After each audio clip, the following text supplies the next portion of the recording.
Bos días. Ábrese a sesión. Como punto preliminar é a prestación de promesa ou xuramento de acatar e gardar fidelidade á Constitución e ao Estatuto de Autonomía de Galicia do novo deputado don Julio Torrao Quintela. E todo elo facemos dando cumprimento ao previsto no artigo 7.1 do Regulamento da Cámara, por o cual procedo a solicitar a prestación de promesa ou xuramento de acatar e gardar fidelidade á Constitución e ao Estatuto de Autonomía ao novo deputado. Seguindo o procedimento, a fórmula é de contestar si xuro ou si prometo a pregunta desta presidencia. Prego lle responda dentro do escano a pregunta que lle vou a formular. Pómonos de pé, por favor. Don Julio Torrao Quintela, xura ou promete acatar e gardar fidelidade á Constitución e ao Estatuto de Galicia? Sí, prometo. Gracias. Unha vez prestada a promesa, adquire vostede a condición plena de deputado. Benvido novamente ao Parlamento.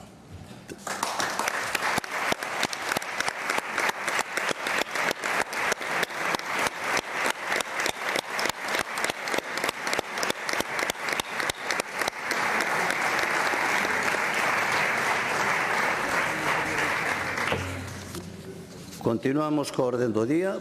Punto único é o debate anual sobre política xeral. Para elo é a comparecencia do señor presidente da Xunta de Galicia para informar e debater respecto da situación política da Comunidade Autónoma de Galicia. Ten por elo a palabra o señor presidente da Xunta de Galicia, don Alfonso Rueda Valenzuela.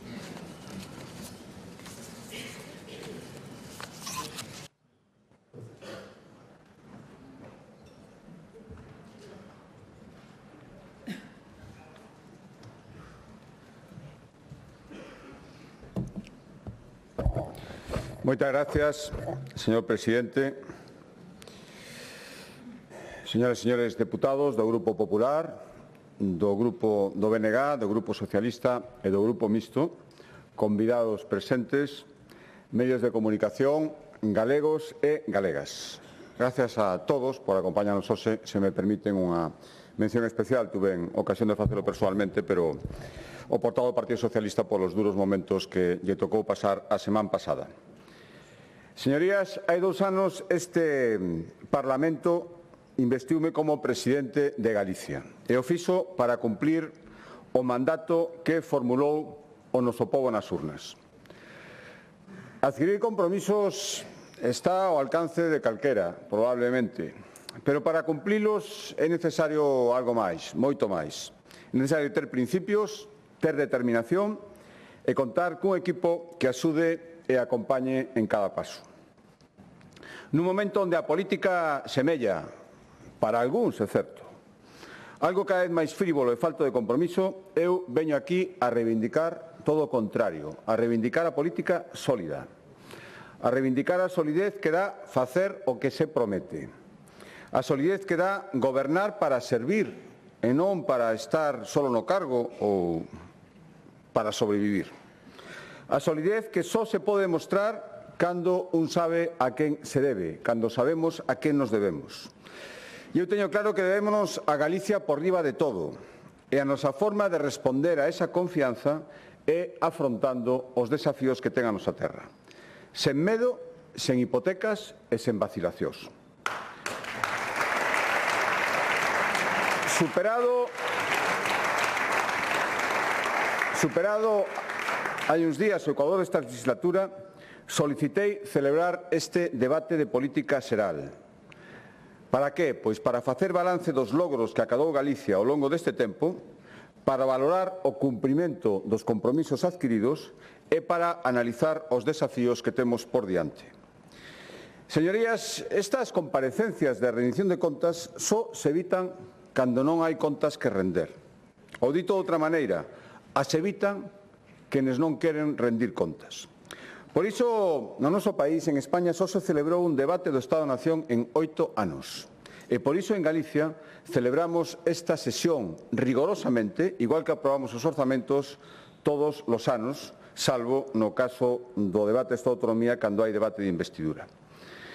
Nestes 2 últimos anos, Galicia pasou por momentos mellores e por momentos peores, é certo, pero creo sinceramente, e deso falarei hoxe tamén, que no cómputo global gañan os bons momentos e os motivos para a esperanza. Galicia continúa creando emprego e o paro está en mínimos dende que existen datos, como certificaron esta mesma semana os datos correspondentes ao mes de marzo, sin ir máis lonxe.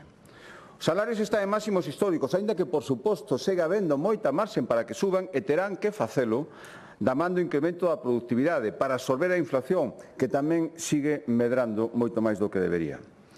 Seguimos aproximándonos á media da riqueza da Unión Europea. Levamos unha década conversendo e pasamos do 76 ao 84,5%. O noso tecido empresarial segue demostrando unha boa saúde. Levamos 3 anos consecutivos nun mundo tan convulso, superando os 30.000 millóns de euros en exportacións. E xa acabamos de sobrepasar o País Vasco. Somos líderes en reducción das emisións netas de efecto invernadoiro. En este ano imos ser os primeiros en contar cun mercado voluntario de créditos de carbono, a primeira comunidade autónoma. 2 de cada 3 galegos menores de 3 anos están escolarizados, 15 puntos máis que a media nacional. Galicia é a comunidade na que as condicións sociais e económicas dos alumnos influen menos nos seus resultados académicos. Galicia conta co mellor calendario de vacinación do mundo e seguimos ampliando, queremos seguir mellorando. Os hospitais galegos levan 3 anos seguidos realizando cada ano máis operacións cirúrxicas. E exactamente, a día de onte, 93.892 galegos dependentes están a recibir un servicio ou prestación. O que é o mesmo, o 99,4% dos que teñen dereito a ela e 20.000 persoas máis das que estaban recibindo o inicio da legislatura, gracias en parte ao plan de choque que, por certo, nos acaba de recurrir o Goberno central. Señorías, Galicia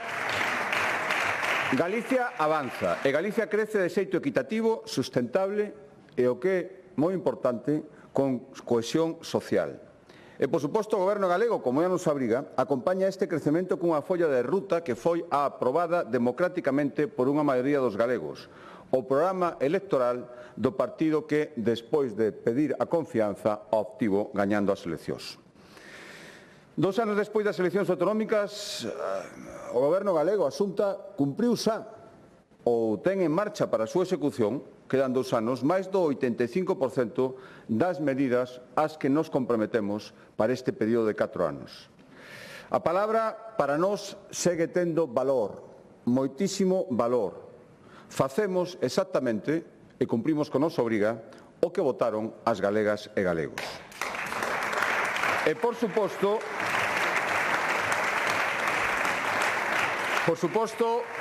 Galicia non é allea ás incertezas cada vez máis do panorama internacional. A sucesión de acontecementos que vivimos nos últimos anos, a pandemia, a guerra en Ucraína, a actual en Irán, tivo e ten e terá probablemente efectos directos e en absoluto desesados. Para os cidadáns nun importante suba dos precios, especialmente os que máis afectan a súa vida diaria. E para as empresas unha importante inestabilidade que dificulta o seu día a día e tamén a planificación a medio e a largo plazo. Xa mobilizamos máis de 270 millóns de fondos autonómicos para paliar o impacto da guerra nas economías domésticas e no tecido productivo. Señorías, ante un contexto incerto, son moitos os territorios que se están a deixar seducir por opcións políticas populistas que beben do medo e que traducen ese medo en agresividade e en polarización. E por iso estou especialmente orgulloso de que Galicia non caese nesa forma de facer política. Esa forma de facer política que, ao meu modo de ver, resulta incompatible coa nosa forma de entendernos, coa nosa forma de vivir e coa nosa forma de entender e convivir co mundo. Eu creo firmemente que o camiño de Galicia que se labrou nestas 4 décadas de autonomía é o máis axeitado para protexernos e reforzarnos neste momento tan complicado. Agora máis que nunca compre non esquecer canto custou conseguir o que hoxe temos. Cando a gobernabilidade e a normalidade institucional se converten por aí fora en algo excepcional, en Galicia desfrutamos dela con toda normalidade. Cando aprobar uns orzamentos ano a ano se pretende, por algúns, algo exótico, algo innecesario, algo casi caprichoso, en Galicia é o normal, porque é o normal, é o que hai que facer. E cando a polarización parece unha condena que amenaza as sociedades, en Galicia fuximos de todo eso reivindicando o respeto e a pluralidade. Esa é a nosa forma de facer as cousas, a nosa Galicia calidade, prudencia, humildade e tolerancia. Aínda que algúns se empeñen en facernos ver que o contrario é o que funciona, non debemos ter medo e debemos manter o noso propio camiño. E agora que volvemos decatarnos unha vez máis, a veces o esquecemos, de que a xeografía é determinante, de que a xeografía ten un impacto directo e que a realidade se entende mellor diante dun mapa, compre reivindicar máis que nunca o emprazamento privilexado que ten Galicia.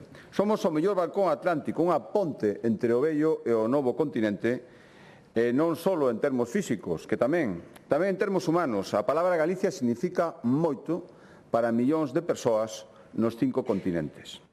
A nosa condición de pobo emigrante foi unha condena antano para moita xente ou se convertese nunha excelente oportunidade para reforzar o noso papel a nivel internacional. Falamos con voz propia ante as institucións europeas, asumín durante este último ano a presidencia da delegación española no Comité das Rexións. Iso nos permitiu manter contactos e reunión con comisarios e altos cargos das áreas máis relevantes para Galicia. E mesmo recibimos aquí, na Praza do Obradoiro, a presidenta da Comisión Europea. Hai que continuar cultivando esa Galicia aberta, sen complexos, que pide paso no novo escenario, no nacional e no internacional. Galicia nunca se pechou en si mesma e nunca xamais pode facelo. Temos moito que achegar. Galicia calidade debe ser un lema que se escoite cada vez no mundo enteiro. E se queremos ser fortes fora, o primeiro, lóxicamente, se non sería imposible, é ser fortes dentro. E non se pode ser fortes, ni ningunha sociedade pode ser xusta, se se construe sobre a desigualdade de oportunidades. E se falamos de oportunidades e de igualdade, hai que falar de moitas cousas, pero neste momento, especialmente porque preocupa moitísimo os galegos e as galegas, hai que falar de vivenda. A vivenda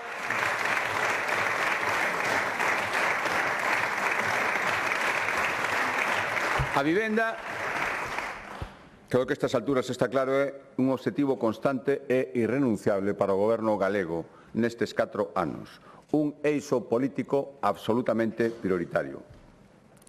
No 2024 marcámonos unha meta ambiciosa. Duplicar en 4 anos o parque público de vivendas, pasar de 4.000 a 8.000. Señorías, hoxe podo confirmarlles que todas as novas vivendas comprometidas, as 4.000, o 100%, xa están en marcha. E en poucos meses comezaremos a entregar as primeiras chaves en Pontevedra, en Santiago e así sucesivamente ata cumplir o compromiso. Comprometémonos tamén a desenvolver solo para 20.000 vivendas protegidas. Esa son unha realidade 12 proxectos de interese autonómico residencial, que é a figura que nos vai permitir cumprir ese obxectivo a maiores das 20.000 vivendas. Nun ámbito tan sensible para a xente como é a vivenda, en o que os prezos cada vez máis elevados son unha preocupación cada vez máis central para tantos galegos, é, por desgracia, cada vez tamén máis habitual que se escoiten propostas demagóxicas e baleiras de contido. Nós temos claro, menos dogmas e máis obras de construción.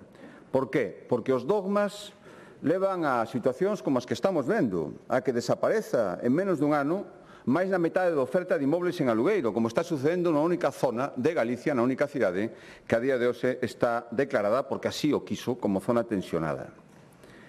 En cambio, a construción de obras, esa aposta, permite que cada vez máis persoas poidan comprar ou alugar unha vivenda asequible. Señorías, a Xunta nunca vai construir muros para dividir a xente. Iso lle desamos a outros.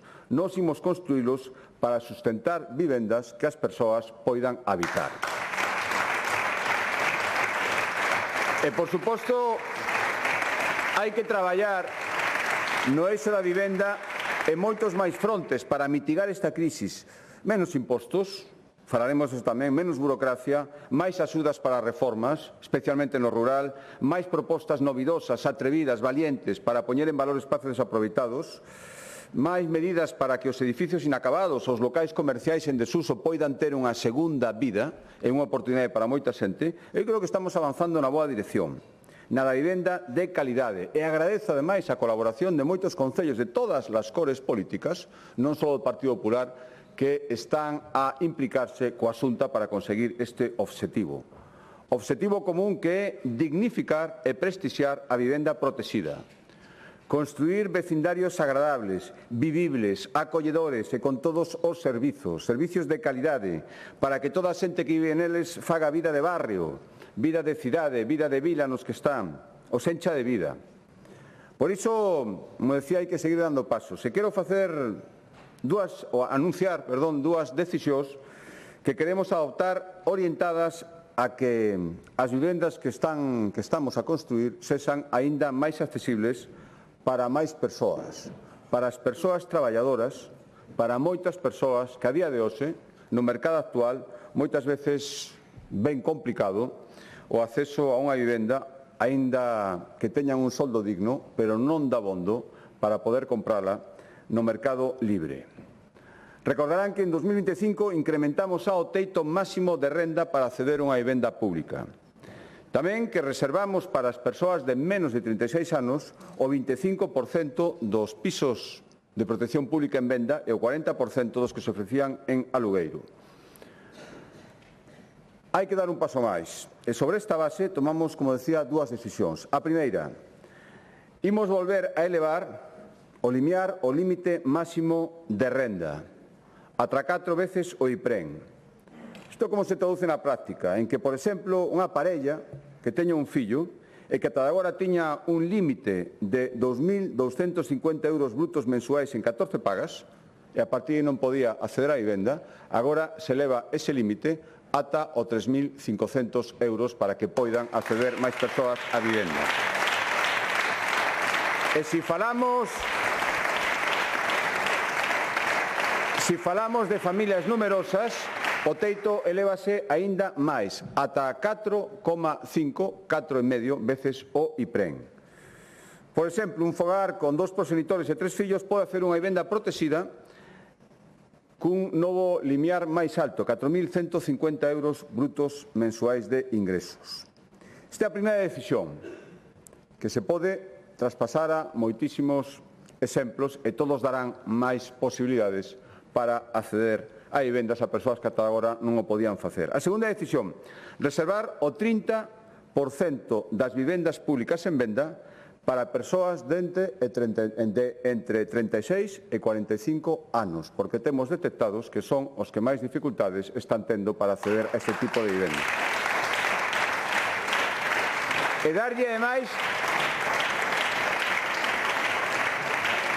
ademais unha especial preferencia ás familias que sexan pais de nenos pequenos. Son os que máis dificultades teñen para a mobilidade xeográfica e, polo tanto, son os que hai que facilitarles máis a hacer unha vivenda no sitio onde estén residindo. Por que facemos todo isto, señorías? Porque creemos que a vivenda pública debe estar ao alcance de canto máis persoas, millor. Ao alcance de estratos, segmentos de poboación que ata agora non podían acceder. Clase media, que en moitos casos se veía excluída e se ve excluída de outras axudas e, polo xeral, tamén deste tipo de vivendas. Agora o terán un pouco máis sinxelo. Industria e enerxía.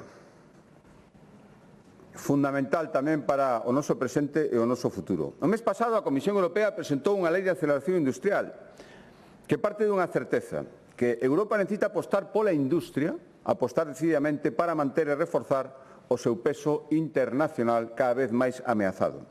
Isto que vale para Europa vale tamén para Galicia, especialmente neste momento para Galicia. Creo que partimos tamén aquí dunha boa situación. O índice de produción industrial sigue medrando en Galicia, mentras que no conxunto de España está descendendo.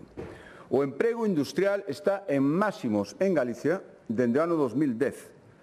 3 anos consecutivos de subidas nos levan a que haxa máis de 192.000 persoas traballando na industria en Galicia. Consecuentemente, a industria ten un peso tanto no emprego como no noso Produto Interior Bruto por riba da media nacional e medrando. E hai que seguir por este camiño. Afortunadamente, a Galicia atrasada e ancorada nunha economía prácticamente de subsistencia é só un mito. Algúns, eles saberán por qué, lles interesa que ese mito siga pervivindo. Pero non é así. A realidade é ben distinta. Temos un tecido empresarial moderno, aberto ao mundo, empresas que están en todo o mundo e que nos enorgullecen, pero tamén pequenas empresas que fan o seu labor, todas competitivas, todas con marxen para seguir crecendo e para crear empregos de calidade, que fagan subir os salarios. Esta é a mellor maneira de protexer as economías, tamén as domésticas. Protexelas frente á inestabilidade económica, a inflación e para reter talento. As empresas galegas ofrécenos cada día milleiros de motivos para creer. O traballo atrae máis traballo. E por iso imos seguir coa nosa estrategia. A día de hoxe hai 14 proxectos industriais estratégicos declarados en Galicia, que van dende o hidróxeno verde, o biometano, plantas de produtos do mar congelados, centros de datos, industria agroalimentaria. A nosa non pode ser unha terra de monocultivo económico. Temos moitas potencialidades, e, polo tanto, debemos abrir cada vez máis vías de negocio. Xa temos plans directores da automoción e do naval, que nos reforzan nos sectores nos que somos históricamente fortes. E hai outros 7 sectores estratégicos que, antes de que remate o primeiro semestre do ano que ven, terán tamén o seu plan director. E como evidentemente non somos unha illa, hai decisións do Goberno central, que tamén é o noso Goberno, que nos afectan e nos limitan e que deben ser tratadas tamén neste debate. Por exemplo, a menos de 5 meses para que rematen o prazo de execución e certificación dos fondos Next Generation, siga habendo máis de 16.000 millóns de euros sin executar dentro dos PERTEs industriais que o Goberno central decidiu reservarse en exclusiva. Estaban chamados a modificar, revolucionar o noso tecido industrial, o español e, polo tanto, tamén o galego. Están sin utilizar, nunca hai son. Podían terse aproveitado, moitos deles, en proxectos en Galicia e, ao final, non lle van a aproveitar a ninguén. E tamén falo do escaso e pouco entusiasta apoio a infraestructuras fundamentais para Galicia, o hidroducto, antigo gasoducto a Coruña-Zamora. Fixemos todo o necesario, todo o que se nos pediu para que fora unha realidade. Necesitamos un impulse, un apoio moito máis decidido do Goberno de España, igual que está apoiando outras infraestructuras estratégicas noutras comunidades autónomas que parece ser que lle interesan moitísimo máis. E, por suposto, falo, non pode deixar de facelo, do uso partidista de algo tan importante e tan estratégico como a rede eléctrica, a planificación eléctrica, usada, e volvo a dicilo, para estrangular proxectos que noutros territorios contarían e contan con apoio incondicional con moitos menos requisitos. Toda unha provincia sin planificación eléctrica por unha maniobra política. Non me cansarei de repetilo. Pero, pese a estes atrancos, temos que seguir traballando. Hai novas oportunidades en moitos campos, sector aeroespacial e de defensa. Hai que aproveitar as circunstancias. Non as provocamos, pero outros os van a aproveitar. Por lo tanto, Galicia ten que facelo. Contamos cunha estrategia que busca mobilizar 900 millóns de euros. En este mesmo ano licitaremos os primeiros acordos de asociación para atraer a Galicia investimentos potentes neste ámbito, polo que Europa vai apostar nos próximos anos. Tamén hai moitas oportunidades no sector mineiro, que supón miles de postos de traballo directos en Galicia agora mesmo e que pode supoñer moitísimos máis. En Galicia existen 18 dos 34 materiais críticos identificados pola Unión Europea. Moi poucas rexións europeas teñen esta condición. O ano pasado sacamos a concurso dereitos mineiros e este ano lanzaremos un proceso semellante, centrándonos nestes novos metales estratégicos e tamén metales minerales estratégicos e tamén nos minerais clásicos na minería galega, granito, lousa, cuarzo, que siguen tendo moitísimo potencial. Por suposto, falar de industria é tamén falar de enerxía. Non temos gas, pero temos unha planta regasificadora das máis potentes de España, das que mellor funcionan e que agora, máis que nunca, se está revelando como estratégica polas crisis de suministro de combustibles que estamos padecendo. Tampouco temos petróleo, pero disponemos de algo tamén moi valioso, o noso ouro verde e azul, a auga, o vento, os nosos recursos renovables. E temos que aproveitar este potencial. Imos seguir apostando por unha eólica terrestre ordenada e respetuosa co medio ambiente, por moito que lles pese a algúns. E tamén queremos apostar, non queremos renunciar, non ten ningún sentido a unha eólica mariña sempre que sexa e pode serlo plenamente compatible co aproveitamento dos nosos recursos pesqueiros que son fundamentais. E exploraremos outras fontes de enerxías renovables que teñen moitísimo potencial, que están casi empezando. A hidráulica reversible, a enerxía ondimotriz, esas pilas xigantes que todo o mundo vai buscar no futuro e que poden supoñer enormes investimentos no presente, no futuro inmediato, en Galicia. E, ademais, estamos convencidos de que todo este desenvolvemento das renovables ten que vir, non pode ser de outra maneira, acompañado de beneficios directos para os lugares nos que se instalen. E para iso constituímos unha fórmula pioneira. En España non existe ningún outro modelo con este grado de desenvolvemento. Está inspirado en países onde este modelo xa funciona. Noruega, sin ir máis lonxe. Estou falando da Sociedade de Recursos de Galicia. Os descontos do 80% na factura da luz, cos que van contar xa medio milleiro de fogares na Mariña, onde está o primeiro parque eólico adquirido por Recursos de Galicia, creo que un perfecto exemplo de por onde hai que ir. Isto ten que ser solo o principio e, polo tanto, anuncio que nas vindeiras semanas iniciaremos, xunto cos nosos socios, xunto coas empresas potentes e implicadas coa Xunta de Galicia neste proxecto, unha ampliación de capital de Recursos de Galicia para que as galegas e galegos xestionemos e participemos cada vez máis en instalacións e explotacións e teñamos retorno social a través de descontos na enerxía que consumimos. En definitiva, señorías, en materia industrial enerxética, que é o noso futuro, sempre que haxe unha oportunidade compatible co respecto ambiental, compatible co respecto ás normas, a Xunta vai aproveitala para que non a aproveiten noutros lugares. Isto é un mundo competitivo, non ten ningún sentido deixarlle sempre por sistemas oportunidades a outros.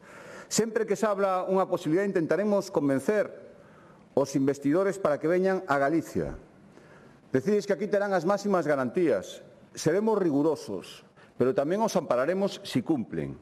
Entre progreso e estancamento, sempre ten sentido escoller progreso. É absurdo decidir quedarse estancados como algúns pretenden.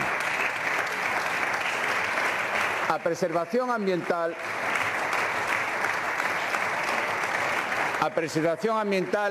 e o progreso son perfectamente compatibles. O que non son compatibles é a coa politización de todos estes proxectos. Eu teño absolutamente claro, señorías, defenderá o meu goberno unha política económica da que todos os galegos se poidan sentir orgullosos, implicados, especialmente a xente nova. Xente nova para que poida quedarse aquí, para que poida exercer a súa vocación, aquilo que estudiou, para que teña traballo de calidade, emprego cualificado, emprego ben pagado, acorde coas súas aspiracións e o seu proxecto de vida.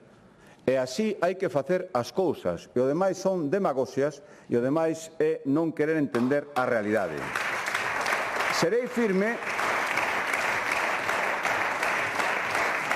Seremos firmes porque o merecen os galegos de hoxe, pero tamén os galegos de mañán, os que se están formando agora mesmo. E por iso, frente aos que por sistema din non a todo, seremos sempre que se cumpra a Galicia do sí, que é o que esperan os galegos.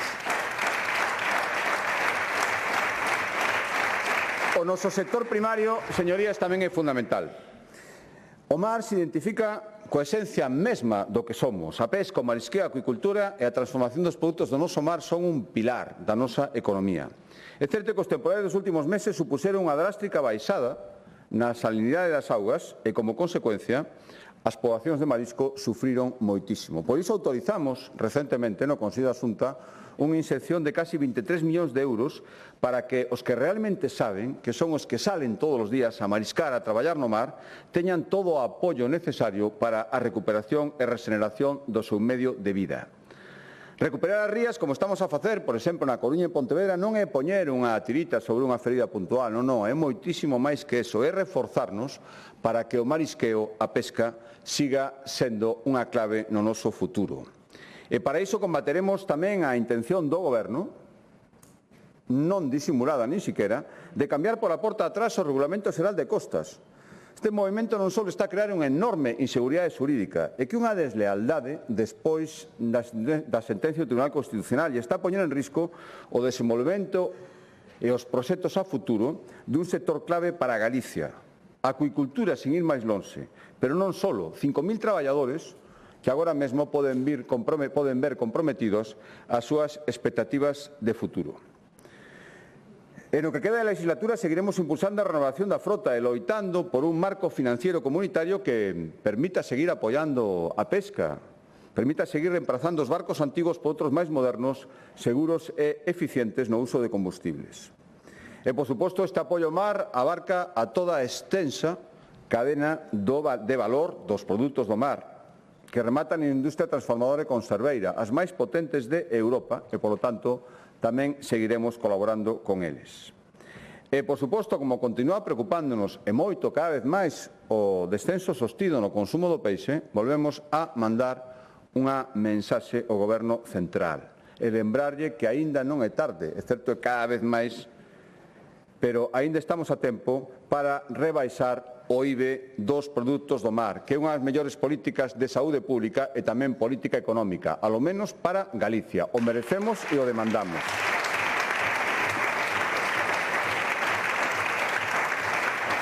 Falaba de sector primario e, ademais do mar, por suposto, outro piar é a gandería e a agricultura, a nosa gandería e a nosa agricultura, que é un piar tamén económico, social e territorial nun país como o noso, que entende a produción de alimentos como un sector estratégico ligado á calidade, á sustentabilidade e tamén, por que non dicilo, a nosa propia identidade. Temos granxas cada vez máis profesionalizadas, cada vez máis diversas e cada vez máis competitivas.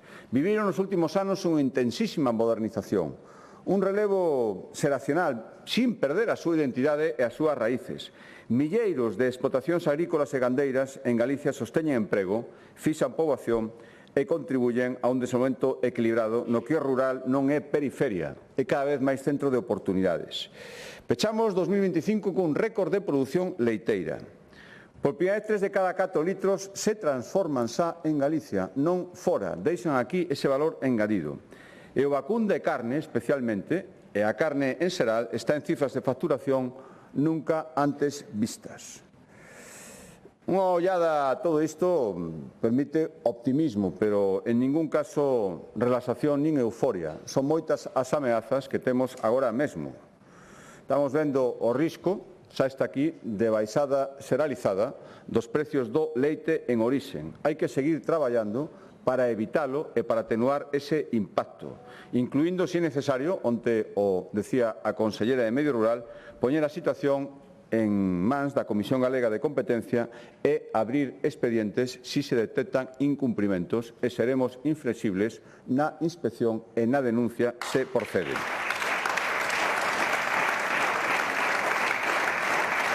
E ao mesmo tempo actuaremos frente a entrada en vigor do acordo comercial entre a Unión Europea e o Mercosur. Que fácil é negarse, como se fora a decir que non se faga e conseguilo. Non é así. E, polo tanto, o que temos que ser é prácticos e intelixentes. E ser intelixentes é estar vixiantes para maximizar as oportunidades que tamén as hai e mitigar os riscos que existen. Para populismos e para demagoxias xa están os de sempre. E, polo tanto, dispoñemos dun plan propio de medidas de vixiancia e control que xa estamos executando e defendemos con firmeza a posición do sector ante o Goberno Central e ante a Comisión Europea para que fagan o mesmo que está facendo Galicia na esfera das súas competencias e capacidades, que son moito maiores. E seguiremos facendo todo o que estea na nosa man para garantir que a política agraria común, a futura PAC do período operativo 2028-2034, que xa está aquí ás portas, conserve unha forma de xestión eficaz e siga dispoñendo dun volumen suficiente de fondos para seguir modernizando o noso agro e para seguir garantindo o desenvolvemento do rural. Isto tamén é fundamental. Acabamos de estar co comisario responsable e Galicia non vai baixar a guardia neste empeño. E seguiremos avanzando na mellora da nosa estrutura territorial agraria para que o esquema de minifundios que sempre houbo en Galicia e é parte da nosa identidade, se adapte ás necesidades modernas. Desde o ano 2020, por non remontar máis atrás, remataron 38 concentracións parcelarias, 26.200 hectáreas agrupadas, máis de 20.000 propietarios concentrados. Ata o final da legislatura prevemos pechar outras 25 parcelarias, 23.000 hectáreas máis, e seguir, porque isto é unha tarefa inacabada. Por lo tanto, seguiremos defendendo un agro forte, digno e respetado, porque cando avanza o campo galego, avanza Galicia. E se ten que avanzar o sector agrogandeiro e a agricultura, que decir do sector forestal tan fundamental en Galicia. Pudimos comprobar, por desgracia, con toda a crudeza, o ano pasado, que o despoboamento da superficie rural e a falta de limpeza das parcelas é un factor determinante que alimenta os grandes incendios forestais. Hai que traballar en prevención, tan só en materia de prevención, nos últimos 8 anos triplicamos os fondos destinados a limpezas e obras preventivas nos montes.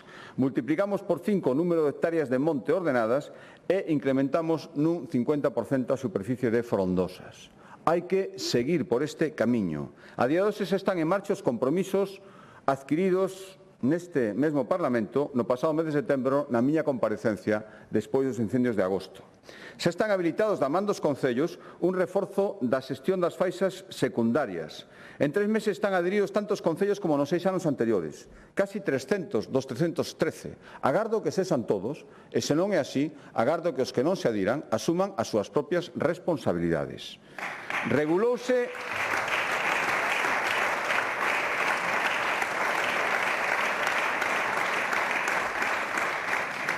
Seguimos traballando para que as comunidades de montes invistan máis en prevención do que están facendo ata agora. Hai magníficos exemplos, pero outras comunidades teñen que invertir máis nos seus propios bens, en previr.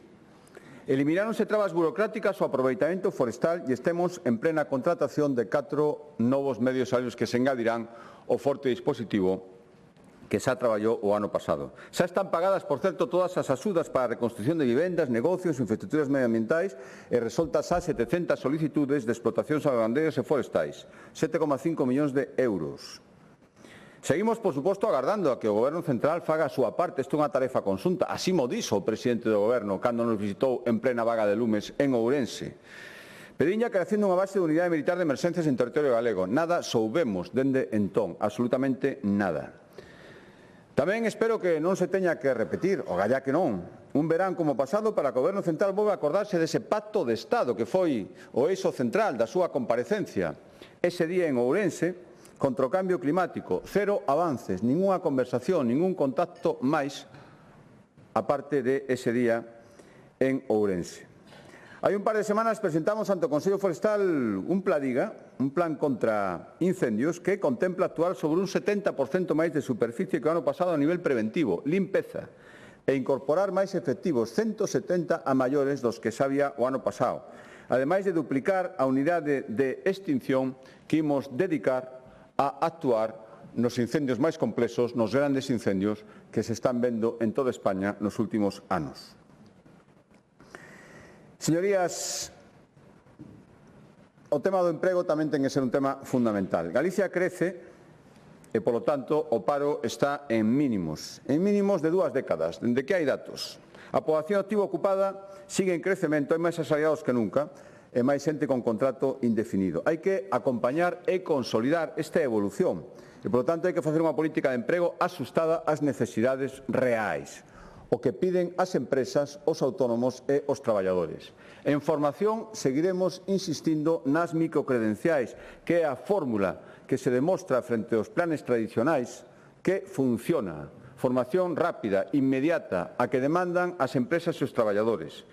Seguiremos renovando o Servicio Público de Emprego con ferramentas de inteligencia artificial para ser máis efectivos e máis eficaces na axuda a xente que busca traballo. E tamén, por certo, centraremos os esforzos nos demandantes de emprego que realmente teñen vontade de traballar, os que van á oficina de emprego porque realmente o que queren é atopar un traballo ou mellorar o que xa teñen. Esa xente merece todos os esforzos e aí temos que concentrarnos.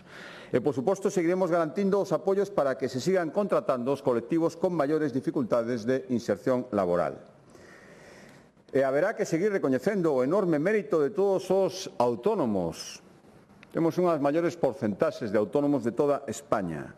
Valentes que levantan cada mañán as versas dos seus negocios, que lle dan vida ás nosas vilas e que dan forma ás súas ideas empresariais. Xa unificamos todas as axudas para autónomos, facilitámoslle unha tarefa que antes era moi complicada burocráticamente, nun compromiso que se está cumplido. 60 millóns de euros para cubrir con axudas todo o ciclo de emprendemento, dende que empezan ata que un propietario quere xubilarse e buscar un relevo.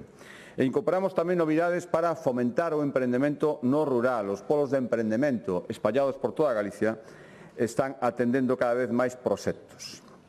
E se falo de emprego, señorías, quero determe agora nun asunto especialmente importante, que creo que debe ser tratado, sen ningunha dúbida, con urxencia.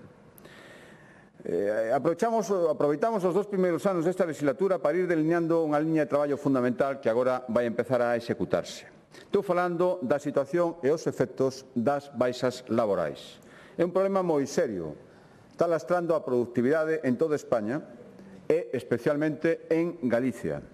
Hai cifras que invitan á reflexión. Somos a segunda comunidade con máis xornadas laborais perdidas por baixas.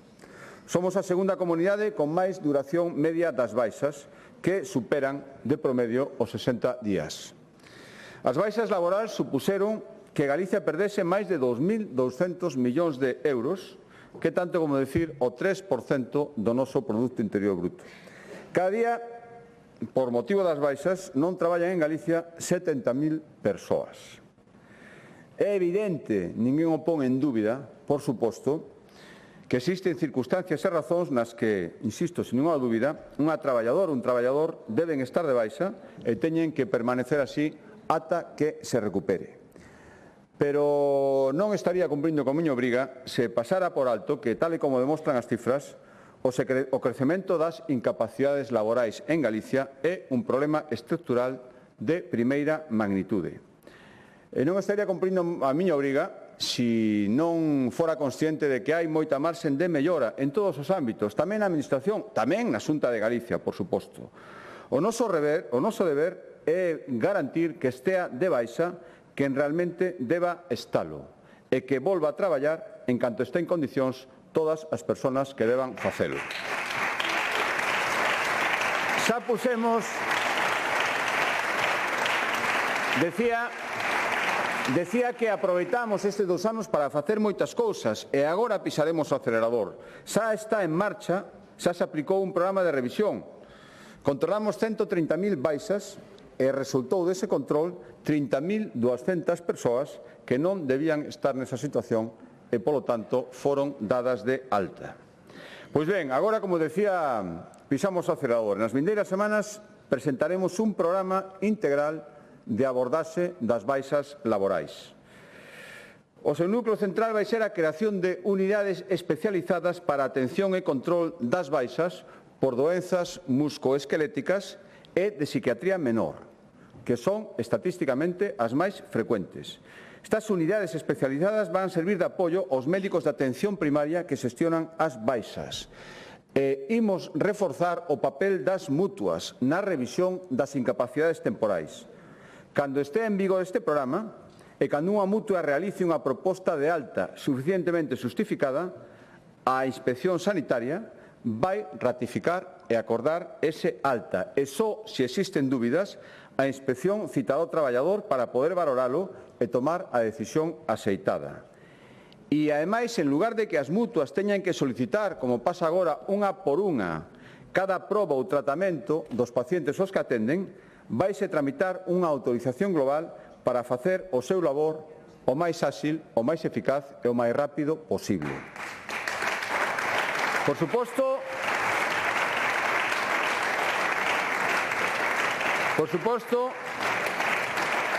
imos dialogar este programa integral de abordaxe das baixas cos sindicatos e coa patronal no seo do diálogo social e escoitaremos suxestións de millora. Queremos poñelo en marcha a maior brevidade posible e estou seguro de que todo aquel que sexa responsable e sexa consciente deste problema aparcará as demagoxias, aparcará os procedimentos políticos interesados e remará a favor dun tema crucial para Galicia. Así o agardo, veremos se é así. Vida con calidade. Señorías, o incremento sostido na esperanza de vida é un logro colectivo, pero para que isto siga sendo sostible son necesarias moitas cousas, pero unha fundamental é a pirámide demográfica que Galicia resuveneza. O crecemento económico e a creación de postos de traballo é esencial para calquera política demográfica. A mocidade galega está claro que quedará a vivir aquí se atopa un emprego de calidade que encaixe coas súas expectativas, co seu esforzo e coas súas capacidades. E tamén a mocidade de outros lugares virá a Galicia se considera que existen as mesmas circunstancias. E as familias vanse animar máis facilmente a ter fillos se teñen estabilidade vital e laboral e contan cos máximos apoios económicos posibles. É certo que as últimas cifras, modestamente, pero ofrece motivos para optimismo. Os nacementos incrementáronse lixeramente en Galicia, un 1,6 entre o 24 e o 25. Levábamos moitos anos baixando, nunca había ningunha subida. 1,6 no último ano de subida. Para as persoas que toman a decisión de ter fillos, Galicia dispón de máis axudas que en ningún outro lugar de España. Escolas infantís gratuitas, casas niño, tarxeta benvida, bono concilia, para ofrecer cantas máis facilidades millor. E a nivel migratorio, dende o ano 2009, chegaron a Galicia 170.000 persoas máis das que marcharon. Xa está ben de mitos e de cifras interesadas que non son verdade. 170.000 persoas máis chegaron a Galicia das que marcharon, tanto de fora de España como de outras comunidades autónomas. Galicia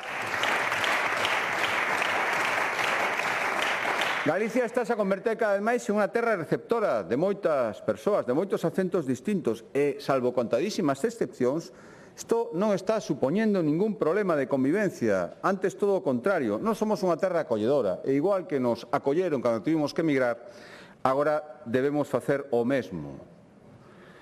Hai moitos galegos que siguen vivindo fora, na terra que eles, os seus antepasados, elexiron, escolleron para buscar novas oportunidades. Os temos tamén moi presentes.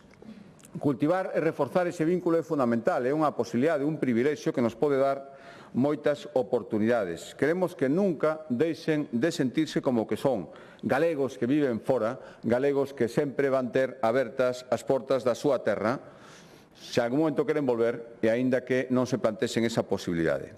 Por suposto, dentro deste mapa da diáspora, a Argentina sigue sendo un país fundamental. Foi bautizada como a quinta provincia galega, nela viven casi 200.000 galegos de pleno dereito. E por iso, lles avanzo que a Xunta vai dispoñer dunha nova delegación en Bos Aires na que todos terán as portas abertas, sede moderna, ampliada e adaptada aos novos tempos e ás novas oportunidades e mandará esa mensaxe de Galicia aberta.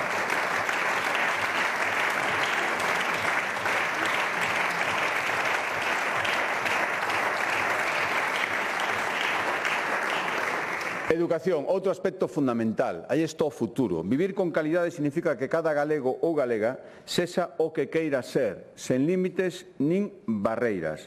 A educación é unha ferramenta moi poderosa.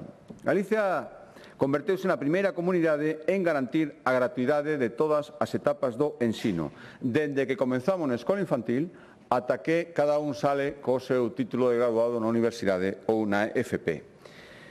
Isto supón un investimento custoso, máis de 80 millóns de euros, pero é absolutamente rendible. O retorno é moito maior. As dificultades económicas nunca poden ser un impedimento para que calquera alumno chegue ata onde queira chegar e o factor diferencial ten que ser o esforzo de cada non as circunstancias económicas nin a conta bancaria da súa familia. Estamos moi orgullosos de ter construído entre todos un sistema educativo gratuito, de enorme calidade e que abarca toda a nosa xeografía. Temos a rede de centros educativos máis extendida de toda España, temos un sistema de transporte escolar que chega aos lugares onde viven os alumnos e comedores escolares que fomentan a conciliación e a equidade do sistema. E, por suposto, todo isto non sería posible sin o compromiso dos docentes. Para recoñecelos como se merecen, seguimos implantando melloras. Estamos executando o acordo ao que chegamos no ano 2023 cos sindicatos que quixeron dialogar, que afortunadamente foron prácticamente todos, para mellorar a situación do profesorado e cumpriremos, sen ninguna dúbida, os nosos compromisos. E ao longo desta legislatura seguiremos abordando retos estruturais do sistema educativo. O abandono escolar o primeiro, problema fundamental que está alastrando moitísimo outras comunidades autónomas.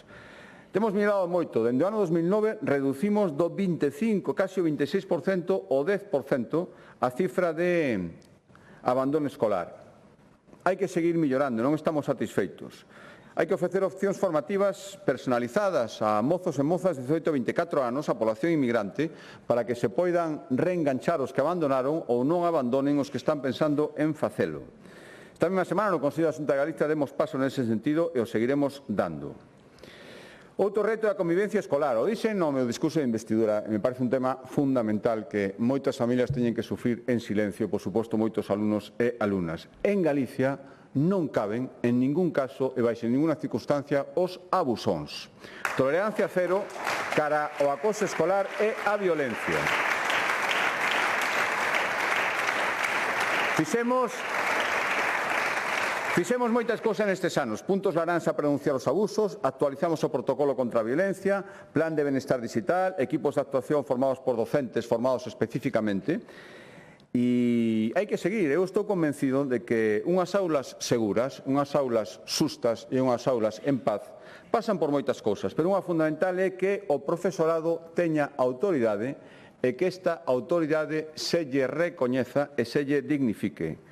Nin presións, nin amenazas, nin, por suposto, agresións son tolerables en ningún caso.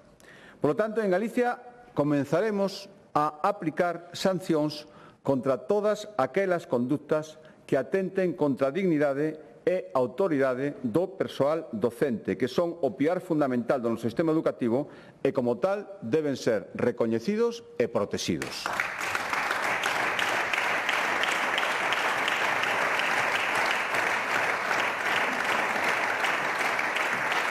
Outro reto fundamental é o uso da tecnoloxía na educación. Evidentemente non se pode educar os nosos cativos de costas a tecnoloxía, pero tampouco se pode delegar na tecnoloxía casi de xeito exclusivo a súa educación. Creo que isto é fácil de entender. E como xa entendimos, restringimos o uso dos móviles dentro dos centros escolares, fomos pioneiros, propusemos contratos voluntarios coas familias, non ten ningún sentido poñer normas na escola que despois se descoñecen cando os rapaces chegan a casa. Imos limitar o uso individual de dispositivos digitais para todas as nenas e nenos ata quinto de primario a través da futura Lei de Educación Digital e os avanzolles que esta mesma Lei de Educación Digital converterá a Galicia na primeira comunidade de España que vai regular por lei os usos permitidos e os usos prohibidos da inteligencia artificial dentro da educación.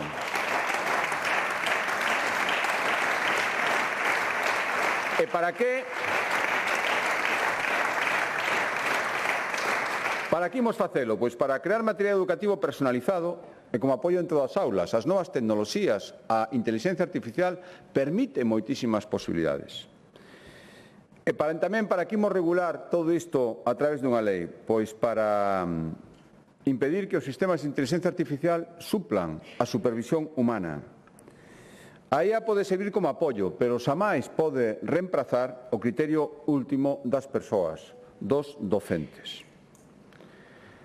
Outro servicio de calidade fundamental é a sanidade. Dispoñer dunha sanidade pública de calidade e que nos atenda correctamente é algo sempre fundamental, algo custoso, pero algo irrenunciable. É certo que o servicio público da sanidade está a vivir circunstancias, momentos complicados, en Galicia e en toda España. Hai moitas causas.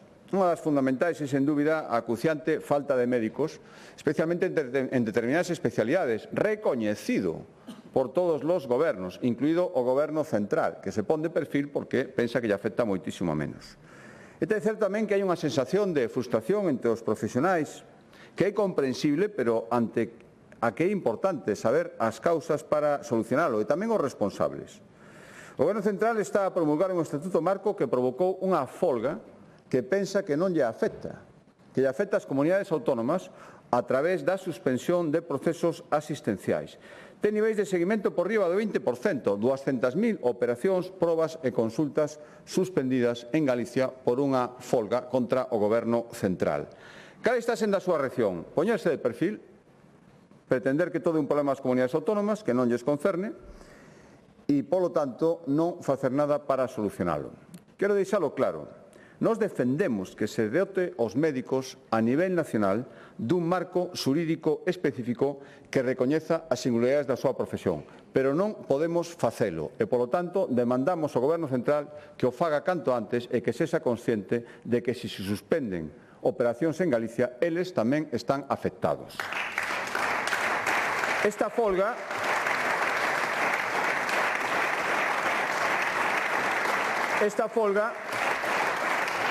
coincidiu no tempo con outras dúas, na atención primaria. Unha cun seguimento ao 5%, que se desconvocou xa hai 2 semanas porque a Xunta negocia, non sirve de nada, non querer dialogar, ser soberbio, decir que non hai que falar, como está facendo o Goberno Central coa folga que ten convocada. E outra, que tivo un seguimento do 2% que persiste, un sindicato que, polo xeral, hai que decirlo, non quere chegar a acordos. Por lo tanto, eu reivindico o valor do diálogo. Reivindico que hai que falar para solucionar os problemas, cada un na súa posición, pero non sirve de nada a situación que estamos tendo agora mesmo e que nos está provocando graves perxuicios sin ter responsabilidades no orixen desa folga. Hai que seguir cumprindo cos pacientes, hai que seguir apostando pola mellora da calidade asistencial. Por iso incrementamos nun 50% o orzamento da sanidade pública e nun 28% o número de profesionais nestes últimos anos. Apostamos pola sanidade preventiva, cada vez máis cribados, cada vez mellor calendario de vacinación, o mellor do mundo en infantil neste mesmo momento, máis de 200 millóns de euros en reformas e melloras dos hospitais galegos, moitas delas ou rematadas e outras en curso, 50 millóns de euros en alta tecnoloxía sanitaria, imos ser o primeiro centro de España, a primeira comunidade de España con centro público de protonterapia. Hai que seguir abordando a saúde mental, unidades especializadas de nenos e adolescentes e tamén cos psicólogos en atención primaria. O compromiso era chegar a final de legislatura con 35 e 50 ao final da década. 21 xa están incorporados e chegaremos ao final da legislatura cumprindo, por suposto, os nosos compromisos. E tomamos unha medida pioneira para proteger a saúde dos nenos e adolescentes, prohibición de vender bebidas enerxéticas ata os 18 anos. Estas decisións, que ás veces parecen intrascendentes, teñen moitísima trascendencia e así se veu na repercusión. Fomos os primeiros e queremos seguir nunha posición punteira facendo cada día máis cirurxías, máis probas, máis consultas con especialista. Os tempos de espera para ser operado ou para ver o médico especialista en Galicia son inferiores en máis dun mes a media nacional. Hai que melloralo, sí, por suposto, pero esta é a circunstancia obxectiva. Hai marxen de mellora, xa o dixen moitas veces e seguirei repetindo. Na sanidade, especialmente, somos os primeiros, son o primeiro en recoñecelo. Hai que seguir facendo reformas valientes, reformas importantes, reformas punto de atención continuada que estamos a impulsar, se vai basear en melloras retributivas, en ampliación de plantillas. Neste mesmo semestre imos propoñer unha reforma integral da atención primaria, é necesario facelo que adecue as súas estruturas ás circunstancias da Galicia actual. Esta reforma da atención primaria ten 2 obxectivos claros, ten moitos, pero 2 clarísimos. Liberar os médicos de tarefas burocráticas para que se poidan adicar o que realmente teñen que facer, que atender os pacientes e acadar as sendas que non superen os 30 pacientes en xornada ordinaria. Que imos facer para implantar, para conseguir estes obxectivos? Son varias medidas, quero avanzar e 3. A primeira, crear unha unidade especial que vai centralizar esa gran parte de papelamen de traballo burocrático que non ten valor médico, non ten valor clínico e que sobrecarga os profesionais. A segunda, aproveitando o impulso desta descarga burocrática, imos implantar un novo modelo de xestión das asendas dinámico, flexible e adaptado ás circunstancias de cada centro de saúde para que o médico lle poida dedicar máis tempo a cada paciente e que teña unha atención da máxima calidade. E terceiro, para coordinar todo isto, para que sexa efectivo, para que sexa eficaz, para que sexa real, crearemos unha Dirección Xeral de Atención Primaria, que a día de hoxe non existe dentro do Servicio Galego de Saúde, que velará para que se cumplan todas estas liñas maestras e que faga un seguimento constante de todas as reformas que imos implantar.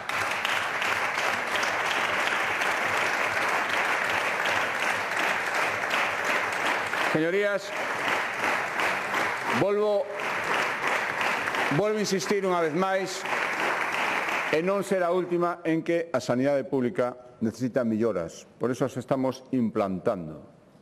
En que non todo funciona ben, en ningún lugar. Pero tamén reivindico o excelente nivel da sanidade pública en Galicia. Os cidadáns valoran a sanidade galega por riba da media nacional. O 73% dos galegos considera que a atención primaria é boa ou moi boa e que o 82% otorga a mesma cualificación ás consultas con especialistas que teñen na sanidade pública. As calificacións tremendistas, insustas, demagóxicas non axudan en nada. Hai que traballar sobre esta realidade e sobre esta realidade é sobre a que a Xunta seguirá construindo melloras na sanidade pública. Se a sanidade é fundamental, a política social, por suposto, non é o menos. A política social supón que, cando unha persoa ten unha necesidade, as administracións, a xente que tes ao redor, che bote unha man, che dea apoio. Apoio se por circunstancias da vida deixaches de percibir os teus ingresos, que eran estables, que te aseguraban as necesidades, necesitas acceder a algún tipo de prestación que ofrece a Xunta de Galicia. Apoio para a plena integración das persoas con discapacidade, que teñen todo o dereito do mundo e teñen moitísimo que aportar. E apoio, por suposto, cando a idade vai facendo minguar as nosas capacidades e pasamos a depender de outras persoas e necesitamos axuda no día a día. Señorías, os tempos para a valoración da dependencia e a asignación dunha axuda en un servicio eran excesivos. E, por suposto, había que facer algo. O primeiro, recoñecelo. Facer autocrítica, non pasa nada, fixémolo públicamente e ao mesmo tempo que facíamos este recoñecemento, esta autocrítica, aplicamos un plan de choque. Plan de choque que empezou a funcionar e que logrou en tan solo 2 anos incrementar nun 26% e subindo o número de persoas dependentes atendidas. Neste mesmo ano Galicia vai acadar a cifra, ten unha parte de simbolismo, pero ten unha parte tamén de importancia polo que supón 12.000 dependentes atendidos. Estamos entre as 3 comunidades autónomas que teñen mellores resultados en dependencia. E queremos seguir, e por iso sería dun gran apoio que o Goberno central cumprira simplemente coa súa obriga legal, que é achegar o 50% dos custes da dependencia. A Xunta está subindo cada ano a súa aportación. E o Goberno central o que está facendo con unha recaudación récord en impostos é todo o contrario. Baixala. Cada ano mingua. No ano 25 non chegou nin a un de cada 3 euros do financiamento total. 33%, 17% menos do que tiña que aportar por lei. Seguiremos traballando, seguiremos reivindicando, debería ser unha petición unánime de todos os grupos que simplemente se cumpla cunha lei estatal, por certo. Mentras tanto, non renunciamos a elevar a calidade e o alcance da política social, a ofrecerle a cada galego o servizo a prestación que máis se encaixa coas súas necesidades, co seu carácter, coas circunstancias familiares, coas súas preferencias. Hai que facelo así. Triplicamos a oferta de plazas en residencias de maiores sostidas con fondos públicos, incluídas, volvo a facer un recoñecemento, as magníficas residencias que puso e está poñendo a disposición dos galegos a Fundación Amancio Ortega. Multiplicamos por 7 as plazas en centros de día. Xa hai 20.000 persoas beneficiarias do servicio de axuda no fogar e este ano acadamos cos concellos un acordo importantísimo que era necesario para garantir a viabilidade deste sistema, a súa sustentabilidade. En 2 legislaturas, a achega da Xunta de Galicia este servicio aumentou un 86%, casi un 100%. E dende o inicio da legislatura, cando se implantou este modelo, duplicamos hasta as 40.000 o número de persoas que están atendidas na súa casa cun apoio económico da Xunta a través do bono coidado. Pois ben, anúnciolles que no que queda de legislatura incluiremos a 10.000 galegos máis, que tanto como decir, en moitísimos casos, a 10.000 familias máis, para que reciban este bono coidado, que cada vez ten máis aceptación e cada vez se revela como unha axuda imprescindible para os dependentes que optan por este modelo. E para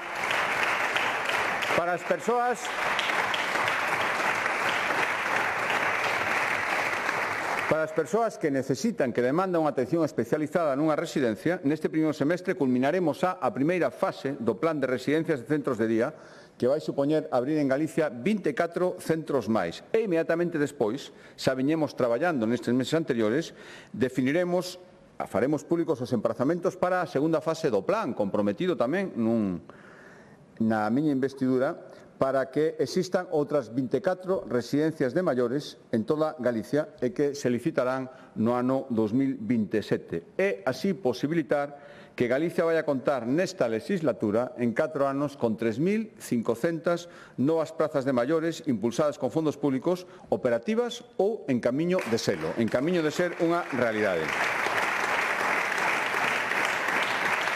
E, señorías, todo isto pode facerse sin aumentar impostos. Rebaixar impostos crea riqueza, xenera dinamismo. As rebaixas fiscais aprobadas pola Xunta permitiron que, no que levamos de legislatura, os galegos aforrasen casi 1.100 millóns de euros por estas rebaixas fiscais que implantou a Xunta de Galicia.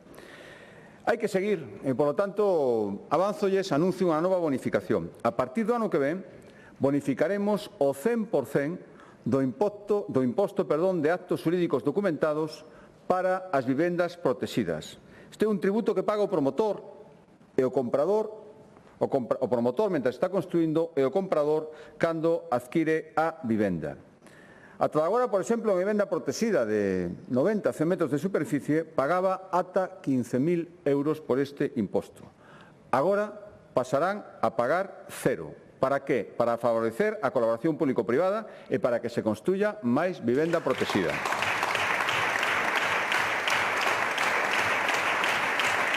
Señorías, para que se fagan unha idea,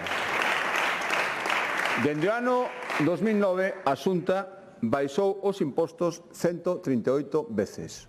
O Goberno Central, en solo 8 anos, dende o ano 2018, subiunos en 96 ocasións.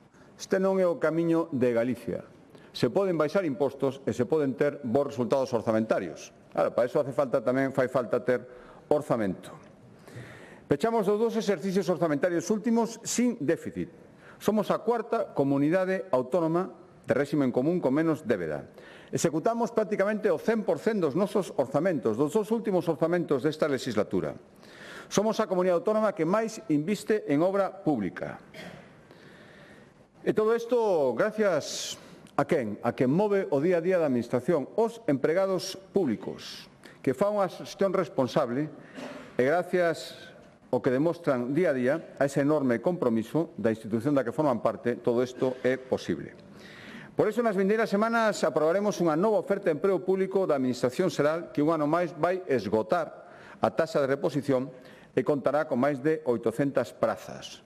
E estou seguro que todos estes novos funcionarios, estou convencido, servirán a Galicia coa mesma dedicación que os que levan todos estes anos xa traballando na Administración autonómica. Todos eles, os que permanecen, os que se acaban de xubilar e os que están chegando, merecen o noso agradecemento e tamén, quero dicilo, o noso respeto.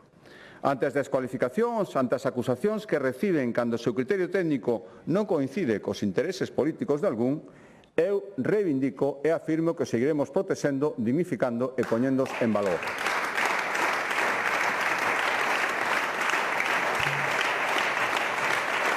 E, señoría,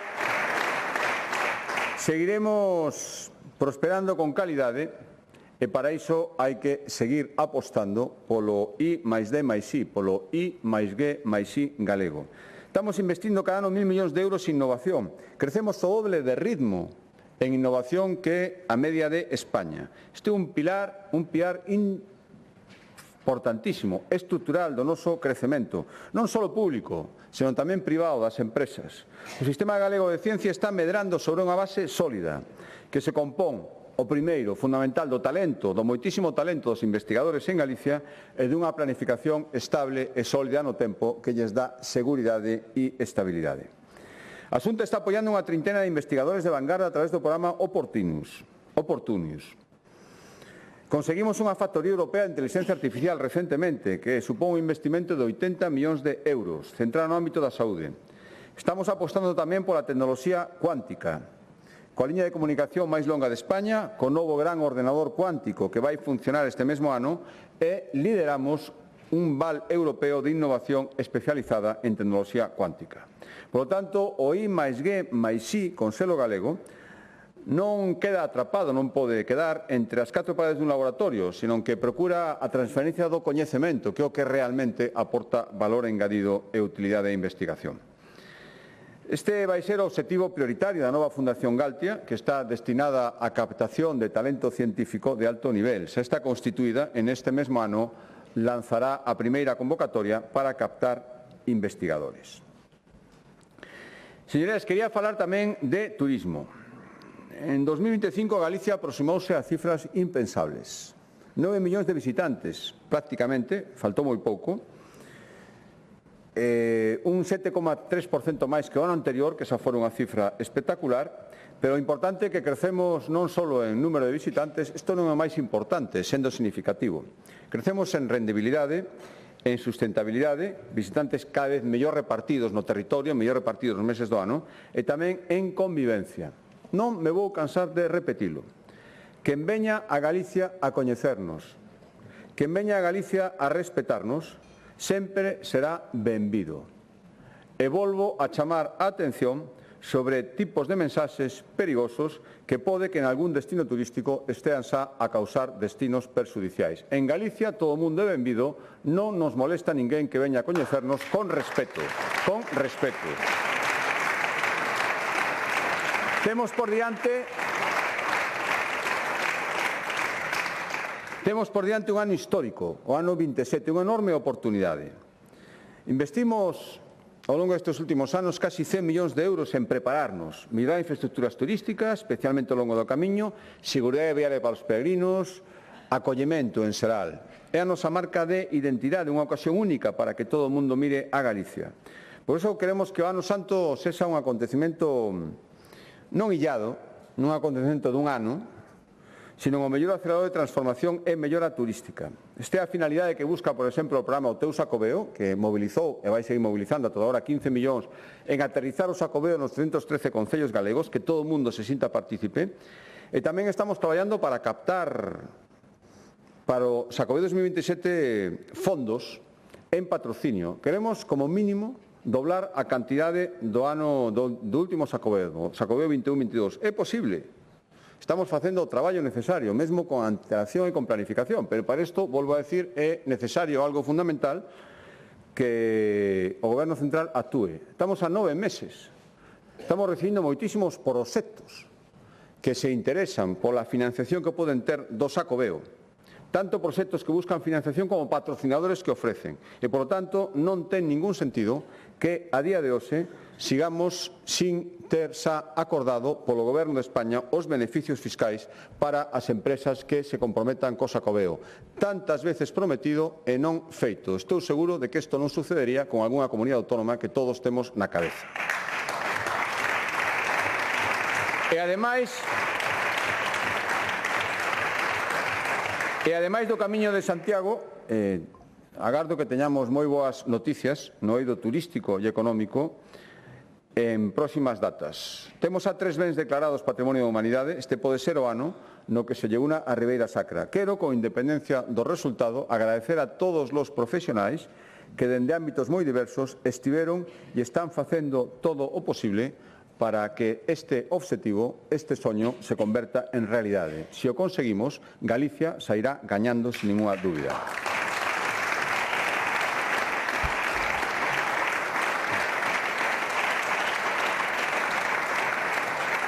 E, señorías, o noso patrimonio natural, cultural e lingüístico non é só un tesouro que compartimos co mundo inteiro. Tamén debe funcionar como elemento de cohesión para nós mesmos, non de división. Esa é a meta do Pacto pola Lingua. O galego é unha chave que nos abre as portas de moitísimas cousas, do mundo lusófono para empezar, e debe ser tamén un motivo de orgullo compartido, insisto, nunca de división. Neste mesmo semestre, despois dun traballo dialogado e de recibir moitas aportacións, presentaremos aos grupos parlamentarios a nosa proposta de Pacto pola Lingua. Baseada no consenso, baseada na interpretación do que creemos que é o sentir mayoritario e baseada na confianza que o galego ten futuro. Moito futuro, e ese futuro pasa por seguir aumentando a súa presencia no ámbito tecnolóxico, no ámbito empresarial e entre os novos galegos, ademais de, por suposto, coidar, garantir a transmisión interxeracional. A lingua, señorías, debe servir para entenderse e non debe utilizarse para dividir ou para crear ou avivar friccións. O galego é e debe ser sempre o idioma dun pobo aberto, ambicioso e integrador. O idioma dun pobo orgullosamente bilingüe.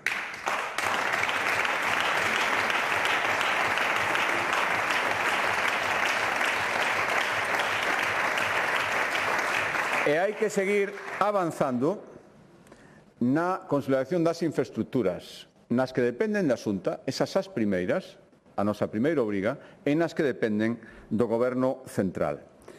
Pisaremos tamén o acelerador para ter unha terra mellor conectada nesta segunda parte da legislatura. Con mellores infraestructuras tecnolóxicas hai que garantir que as persoas que viven no rural teñan servizos tan indispensables, tan básicos a día de hoxe, como é unha conexión apropiada, axeitada a Internet. Por eso queremos ampliar a particulares as axudas que ata agora estaban reservadas para empresas que están ubicadas en lugares con conexións mellorables e, ás veces, conexións moi defectuosas. Tamén que os particulares se poidan beneficiar desas axudas. E tamén solicitaremos a autorización ao Goberno Central e a competencia necesaria, senón non se poderá facer, para seguir construindo en 2027 novas torres de telefonía para ampliar a cobertura nas zonas de sombra. Xa o fixemos e queremos seguir facendo. Para que? Para que o 100% dos galegos vivan onde vivan, teñan unha cobertura móvil digna dese nombre e axeitados os tempos. Isto tamén é reequilibrar o territorio e potenciar o rural. E tamén queremos unha conexión, unha mobilidade sustentable e por eso seguiremos apostando, fixémolo neste último Consello da Xunta, polas conexións directas de transporte público entre as cidades galegas.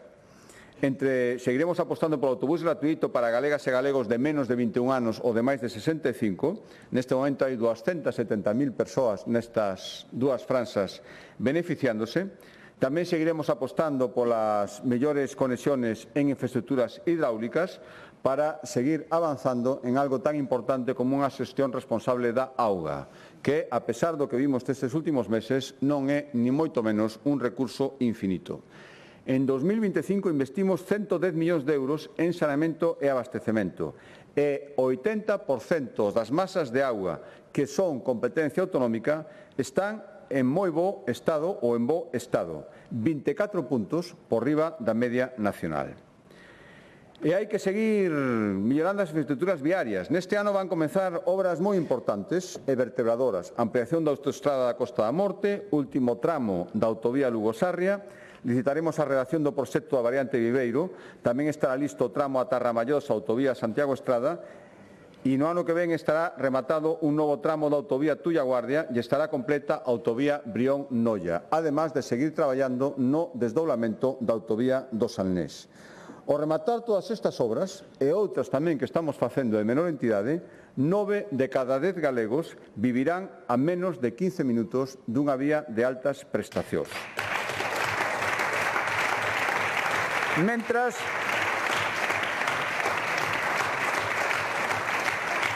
decía que hai cousas que dependen de nós e, polo tanto, nós temos que facelas e responsabilizarnos da súa execución e outras que non dependen de nós e tamén a nosa obriga é reclamalas. Estou falando das infraestructuras que o Goberno Central sigue tendo pendentes.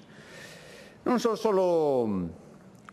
estradas, Estamos moi preocupados, a poboación galega está moi preocupada polo deterioro progresivo na calidade do tren e non podemos resignarnos a dar por normais atrasos cada vez máis longos, cada vez máis frecuentes nun servizo que antes funcionaba razoablemente. Interrupción constante de determinadas rutas, suspensión de frecuencias. Renfe non pode ver Galicia como un lugar onde simplemente hai que facer caixa. Na miña primeira reunión co presidente Sánchez pedinlle a creación dun grupo de traballo coa Xunta para falar de todos estes temas, para estar informado. Díxome que sí e nunca máis se soubo. E non será por non terlo reclamado máis veces. Ademais disso, está a lista de obras pendentes do Goberno Central, que non é que progrese, é que está enquistada e de algunhas nin se está nin se lles espera. Autovía Santiago-Lugo, melloras vías do tren cara a Ferrol, saída sur de Vigo cara a Portugal, dobre vía na conexión con Madrid, claridade respecto á variante de Cerdedo máis alá dos papéis eternos, implantación dun servicio de cercanías do que hai moita propaganda e ningunha concreción. Moitas desas actuacións deberían estar no plan do Corredor Atlántico que se nos prometeu tantas veces, ata se nomeou un comisionado que non tivo tempo en 4 anos para reunirse coa Xunta de Galicia, polo menos co seu presidente, a pesar de estar solicitado varias veces. Por non falar do estado de conservación das vías de alta capacidade. A Xunta de Galicia aumenta ano a ano o seu orzamento para conservar as nosas vías. Non ten ningún sentido facer novas infraestructuras e esquecerse de que as que están feitas deben estar en bo estado. As estatais están en franco deterioro. Podo comprobarlo calquera que teña que conducir por elas, e isto non é de recibo. É certo que lendo sumarios judiciais ou lendo Twitter de algún ministro podemos entender que a orden de prioridades do Ministerio de Transportes anterior e do de agora non está no verdadeiramente importante e por iso é necesario e urxente un cambio de rumbo. Hai que falar tamén do Autoestrada do Atlántico. Os beneficios da concesionaria están en máximos. Os importes das peaxes tamén e a paciencia dos galegos, esa sí que está en máximos. O máis ben, hai que decir que xa chegou a mínimos. En máximos a impaciencia por ver todo o tempo que pasa sin ningún compromiso. A Comisión Europea avanzou nun expediente que o Goberno Central nos sigue ocultando. Non sabemos por qué. Queremos saber que se lle contestou a Unión Europea para decir que non era posible o rescate. A nosa postura é clara: transparencia, liberación da concesión e transferencia da titularidade. Exactamente por esa orden. E non hai ningunha razón para que a día de hoxe a situación siga como sigue. E, señorías, se vou rematando, todo isto hai que facelo dende a unidade. Os obxectivos que marquei teñen que ser obxectivos que deben acadarse baixo a unidade. Canto noutros lugares triunfa a división, aquí temos que recobrar a aposta pola colaboración, pola coordinación, pola ausencia de descoordinación e pola falla de lealdade institucional. Non queremos nada diso. Creemos que cada administración debe centrarse nos ámbitos onde máis útil pode serlle aos cidadáns. Levamos traballando nunha senda para ampliar o autogoberno que non consiste en transferencias ao peso, como algúns pretenden. Consiste en asumir aquelo que creemos que podemos facer mellor que o Goberno Central. E se o Goberno Central o pode facer mellor, non hai ningunha razón para que non o siga facendo. Por iso reclamamos en moitas cousas que cumpra mellor coas súas obrigas. E as que creemos que podemos facer mellor nos as reclamamos para poder exercerlas directamente. A mellor proba está, a pesar do que está pasando agora co Regulamento de Costas, na xestión do litoral. Xestión que costou sangue, suor e lágrimas. O Tribunal Constitucional tivo que poñer as cousas no seu lugar, pero que un ano despois creo que amosa melloras palpables, que era o que pretendíamos.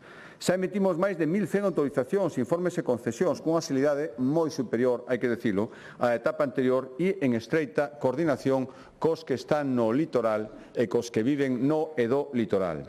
O camiño do litoral, que tanta expectación está levantando, permitirá ir desde Ribadeo a Tatuí a pé, será unha realidade neste mesmo ano e poñerá un pouco máis a Galicia no mapa das preferencias turísticas. O catálogo de bens do litoral identifica máis de 2.000 bens de interese para protexelos mellor e darlles unha nova vida.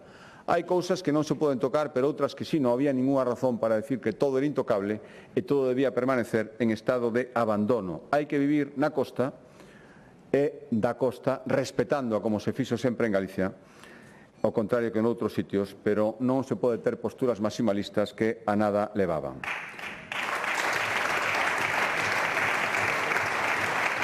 En definitiva, señorías, autonomismo útil. Queremos ampliálo con novas competencias que xa estamos negociando co Goberno Central. Hai que decir que avanza a bo ritmo, e aquí, cando as cousas son así, hai que recoñecelo, e agora mesmo se está producindo, agardo que tamén remate ben, a negociación para o traspaso das autorizacións iniciais de permisos de traballo, que é fundamental para poder cubrir as vacantes que agora mesmo é urxente cubrir en actividades económicas emerxentes que as necesitan en Galicia. Xa estamos intercambiando borradores e eu agardo, como digo, que nada se torza e que antes de que remate este ano esta competencia, como xa pasou con algunha outra comunidade autónoma, poida estar traspasada a Galicia simplemente para facelo mellor, de xeito máis ágil e de xeito máis eficaz cando máis falta fai. Lealdade e colaboración. Isto é o que lle pedimos ao Goberno Central. É a mesma que ofrecemos, intentamos practicar cos concellos e coas diputacións. Estamos a tramitar unha nova lei de administración local. Era preciso modernizala despois de tantos anos, ano 97, para prestar un mellor servicio á cidadanía, para garantir esa estabilidade financeira, para facer unha delimitación máis clara das responsabilidades e competencias de cada un, en definitiva, para adaptar o noso tecido local ás circunstancias da Galicia actual. 670 millóns de euros en transferencias directas aos concellos neste ano 2026, a cifra máis alta nos orzamentos na historia da comunidade autónoma. Hai que seguir mellorando e, polo tanto, anúnciolles que imos lanzar unha liña de axudas para os concellos de menos de 20.000 habitantes para algo que neste momento lle resulta fundamental, para que poidan cofinanciar proxectos, especialmente da Unión Europea, nos que ahora mismo se exixe, sobre todo os concellos de menor tamaño, un elevado nivel de cofinanciamento que non poden alcanzar e, polo tanto, imos ir con esta liña de axudas, créditos con carencia, con baixo interese, cando máis falta lle fai e para que non renuncien a infraestructuras ambiciosas por falta de financiamento. Esta liña poñerémola en vigor de xeito inmediato. E, por suposto, seguiremos cunha actitude beligerante mentras sexa necesario e mentras sigamos asistindo á desarticulación ou desmembramento do Estado das autonomías. Os criterios de decisión do Goberno Central, señorías, non poden guiarse polo que están facendo ahora mesmo. Non poden guiarse polos intereses de ningún partido, polos intereses persoais de ningún gobernante para manterse no poder. Nin do que está no poder, ni moito menos de minorías cuxa ideoloxía se basea en moitos casos precisamente en non creer, en rexeitar a España da que pretenden obter todos os recursos posibles en detrimento dos demais. Xa abonda de negociacións debaixo da mesa. Están en xogo os servicios públicos, o equilibrio territorial fundamental homoxéneo en toda España e, polo tanto, tamén en Galicia, nin máis nin menos. Por tanto, a Xunta de Galicia seguirá loitando por un financiamento autonómico xusto, e que sexa xusto e que sexa sustentable no tempo, que parta dunha base innegociable, que é a igualdade de todos os españois e, por tanto, de todos os galegos, vivan onde vivan, que teñen dereito a recibir servizos públicos homoxéneos e de calidade. E isto que lle pedimos ao Goberno Central, que lle ofrecemos aos concellos e ás diputacións, é o mismo que lle pedimos a Europa neste momento tamén, cando se está negociando o novo período económico, que haxa un reparto de fondos no vindeiro período operativo que non repita os erros centralizadores e divisivos que vimos en España coa xestión dos Next Generation. O direi unha vez máis, señorías, Galicia nunca vai asumir repartos que condenen a nosa terra á desigualdade crónica. Nos costou moitos anos e moito esforzo superala. E agora, por caprichos persoais de ningún gobernante ou de ningunha minoría territorial, Galicia non pode seguir perdendo. E loitaremos para que non sexa así.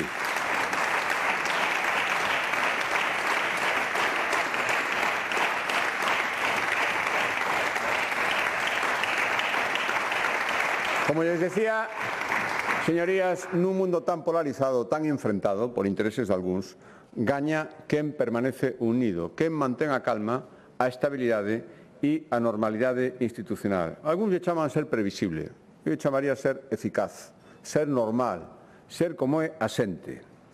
Falei neste discurso de autogoberno, que para mí é un concepto con significado claro, que o noso pobo dispoña da capacidade precisa para adoptar as decisións que legitimamente creamos que máis nos conveñen. As galegas e galegos nunca nos veu nada regalado, todo o contrario, nin a nivel individual nin a nivel colectivo. Temos que traballar moitísimo para conseguir o que temos e, polo tanto, temos todo o dereito do mundo a exixir o que nos corresponde, sin quitarlle nada a ninguén, pero sin deixar, por suposto, que ninguén nos quite nada a nós. Hai que seguir crecendo como sabemos facelo. E saber facelo é saber quen somos, saber de onde vimos e saber a onde queremos chegar. E iso significa ter claras as prioridades. Ter claras as prioridades e ter administracións que funcionen, que non pelexen, que non perdan o tempo. Millores salarios, millores servicios públicos, máis oportunidades, futura na nosa terra, estabilidade, calma, tranquilidade, convivencia. Iso é o que pide a xente aos seus gobernantes. Hai que saber identificar os problemas e tamén hai que ter a valentía de saber afrontalos e de saber resolvelos, deixando a un lado os intereses políticos, deixando a un lado os enfrentamentos e deixando a un lado os dogmas e as demagoxias. Hai que ter autoestima e ambición. Galicia non ten máis teito que o que queramos impoñernos. E se falamos de todo iso, hai que poñelo sempre moi alto. E, por lo tanto, comprométome a seguir traballando para estar á altura de Galicia, ni máis no menos, á altura da tarefa que me encomendou este Parlamento. Non acertaremos sempre, por suposto, non estamos acertando sempre. E o primeiro é recoñecelo, para correxir e intentar acertar na próxima oportunidade. Pero o que podo asegurar é que sempre traballaremos con honestidade, con humildade, con palabra, a importancia da palabra e do compromiso, e tendo como única guía os intereses do pobo galego, os que nos votaron e os que non. Durante moito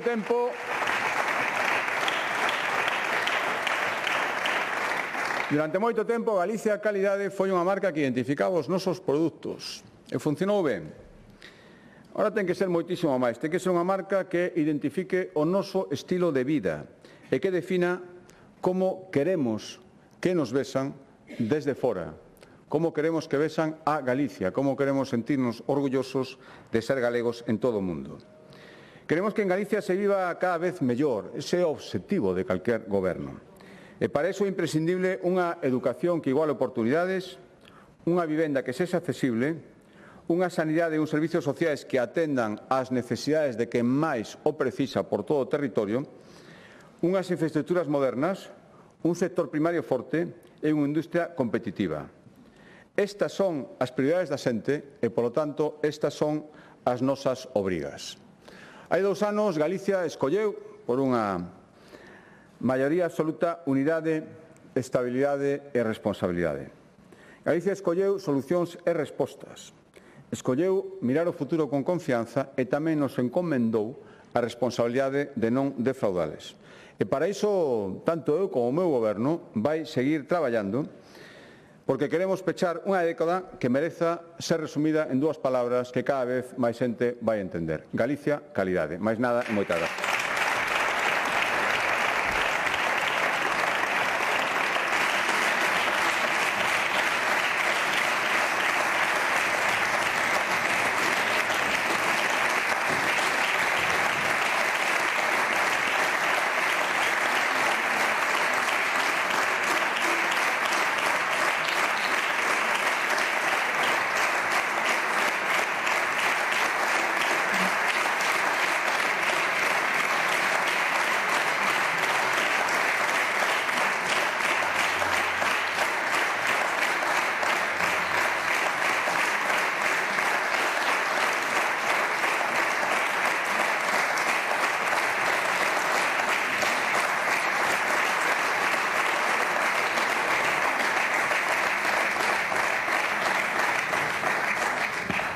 Gracias, presidente. Suspéndese a sesión hasta as 16 horas, 4 da tarde.